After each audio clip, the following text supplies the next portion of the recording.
Hey guys, this is going to be one of those special cars. It's a great day up here. There's not a lot of people around, and I have been given the keys, or the fob as it were, to the McLaren 675 LT. LT stands for long tail, and it's a throwback to the FIA GT race cars that McLaren was building in the 90s, which actually had a long tail. They were 25 inches longer than the regular F1. This car, despite the name, is only an inch and a half longer than the regular 650S, but it is 220 pounds lighter. So, what they've done to shed that 220 pounds, because the car fundamentally looks the same as the 650 is, they've taken little bits from everywhere. The windows are lighter, there's more carbon, the seats are carbon buckets, they've moved air conditioners and stuff around in order to shed that weight, and the result is a car that weighs 2,970 pounds wet, under 3,000, and so if you drive an Exocet, you may not find that heavy, but if you're used to driving normal cars, that is very, very light. So anyway, let's fire this bad boy up, and and go for a drive. Of course, we have a twin-turbo 3.8-liter V8 in the back, of which 50% of the parts are changed from the 650 to get to this car. This is sort of the, if we're going to use a Porsche anachronism, the GT3 RS of this range. It's limited to 500 units, and it's $400,000. And so at $400,000, I have some expectations, and we can explore those. First, to get out of this lot, we're going to go into manual mode, and I have to raise the nose. That's a $5,000 option on this car, which you absolutely want. It says I'm not seat belted, but I am. There we go. So if you want the nose lift, you're going to use the nose lift. I use it all the time in LA, and the problem is it's not just one button. I have to do it through the menus. It's 4 button presses. So I have to go forward, down, towards me, and then up. And then it takes about 10 seconds to raise the nose. The problem is if you need that, you're now that guy who's sitting in traffic waiting for his nose to lift so he can get onto this curb. So I'm going to use this to get off the curb. And we're clear? Okay. It's still saying I'm not belted, and I am, but that's where we learn about McLaren's electronics. Here we go. Okay, now we can drive. Shazam! 666 horsepower, under 3,000 pounds. I think we know what this is going to be like. This road is a little bumpy, and so I've actually got the chassis set to Tour, which is the softest mode. It opens up the electronic faux sway bars and allows for some articulation, so you can really handle these bumps better. Sport mode is a little stiff even on a nice road like this, and track is really meant for those Abu Dhabi Formula One circuits with the perfect tarmac. You know, if it's even the littlest bumpy, you're gonna have a problem. Oh.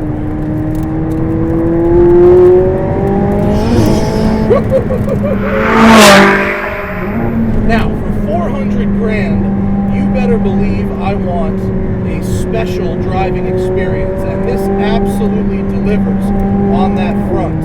Just, you can get in this thing, and before you even start it, you just go, this is a light car. You can just tell. There we go.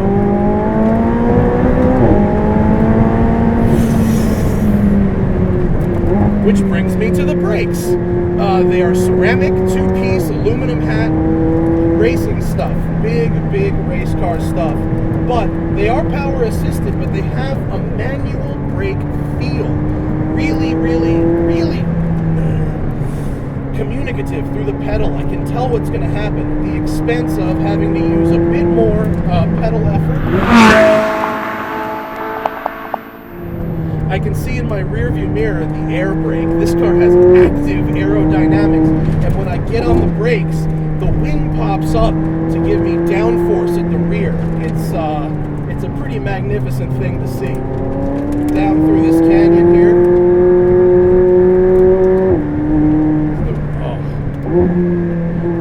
stock 7-speed dual clutch, very fast, almost no interruption in torque at all. Whether you're going up a gear or down a gear, it just doesn't matter. Oh my God, these are all rocks. Okay, well, I apologize for not scouting this section. We're, I guess, just gonna flip around and we'll go back the other way. Ugh. Yeah, this isn't gonna do. All right, now we're back. Here we go. How many times am I gonna say "here we go" during this video? Whoa, rocks!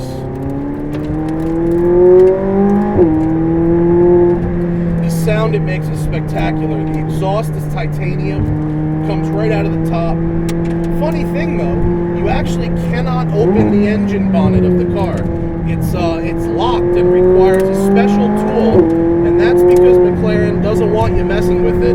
These materials, the fluids, all the stuff that runs this car is so sensitive and so specific that they simply just say, don't touch it, bring it to the dealer, and they emphasize that by not even allowing you to open the engine just to clean it or anything. All right, if this BMW doesn't let me by in 10 seconds, we're gonna stop. 9, 8.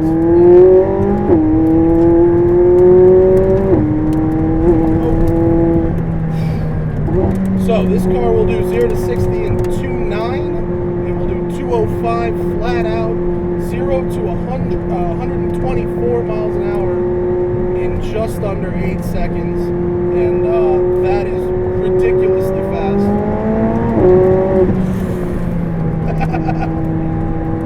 It bends space and time. Oh my God. You know, I haven't driven a P1, but it's very difficult to think about almost any car on the street that is faster than this. It's got such a good power and torque to weight, and the way it gets it down is really, really, really crazy. Hi, Zach.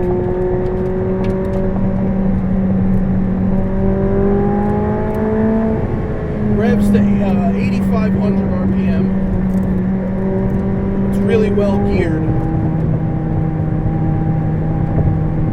but it's such a special thing. It's unlike any other car. It's maybe fuck.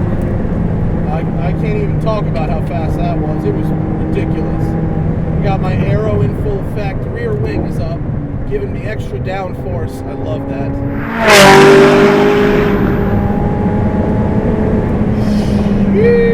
Shush! This car is so fast.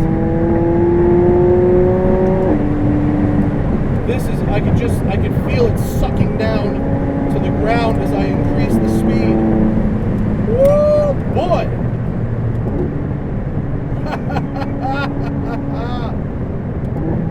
I actually think as I get faster, I can feel the aero drag on the car as it gives me more downforce. Truly amazing stuff.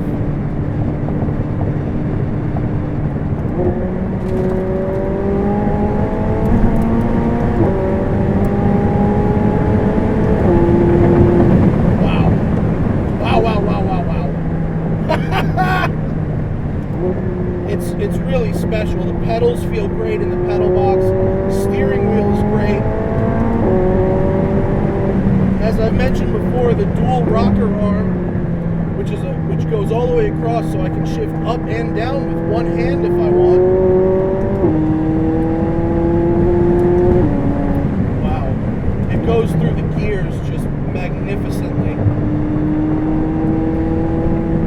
Pirelli Trofeo R tires with a lot of grip.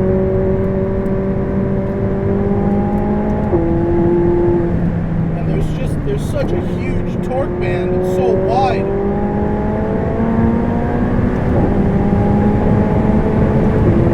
Oh my God.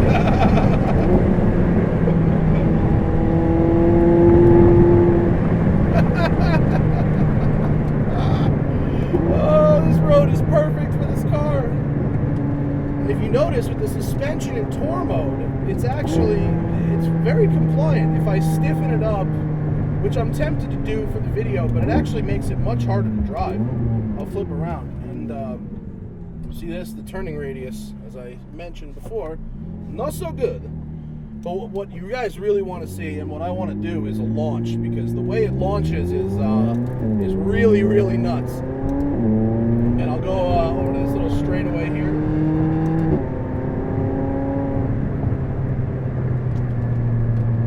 Where are you? Where can I need visibility. Nah, we'll go down to the bottom and do it.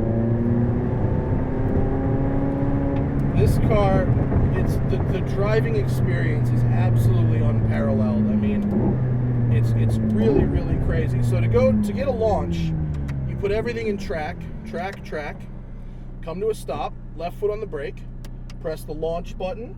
It says launch mode active, floor it, and then you dump.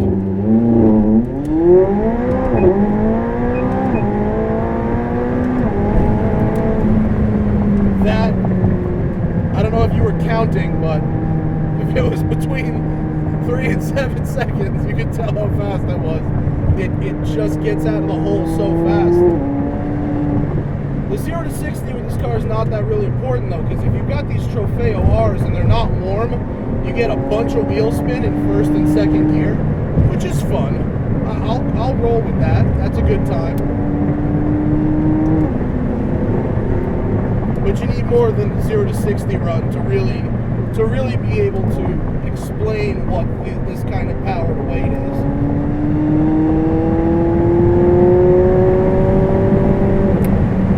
The delivery, I love these small bore V8s because there's very few vibrations in the cabin. They're very balanced. They can change revs quickly in between gears. Oh boy!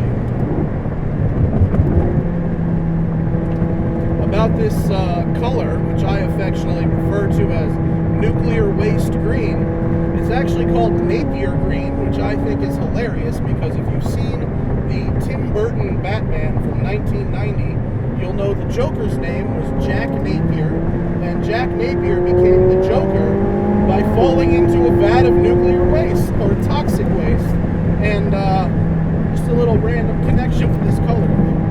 In tour mode, the way it takes these bumps is amazing. And while you have to adjust to the brake pedal feel, because it's a little more effort, once you figure out how to really modulate the brakes, the feel and the feedback of them is amazing. Steering effort in this car is higher than the 488. It's higher than the Huracan. But it's incredibly precise.